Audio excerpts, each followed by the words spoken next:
सांगलीतील ओनली आजा गँगमधील 7 आरोपीस मोका। विशेष पोलीस महानिरीक्षक सुनील फुलारे यांचा आदेश। विश्रामबाग पोलीस ठाण्याच्या हद्दीत ओनली आजा नावाची एक संघटित गुन्हेगारी टोळी निर्माण करून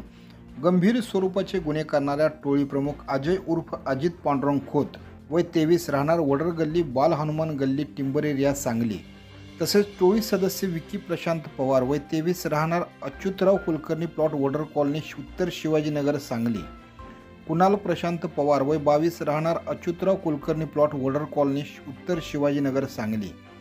गणेश रामाप्पा एवळे वय 36 राहणार गोकुळनगर गल्ली नंबर 2 सांगली, सुजित दादासो चंदन शिवे वय 29 राहणार उत्तर शिवाजीनगर फायर स्टेशन समोर सांगली, अमोल गंगाप्पा कुच्ची कोरवे वय 28 राहणार अच्युतराव कुलकर्णी प्लॉट वडर कॉलनी सांगली आणि अर्जुन हनुमंत पवार वय 22 राहणार Achyutrao Kulkarni plot railway station road Sangli,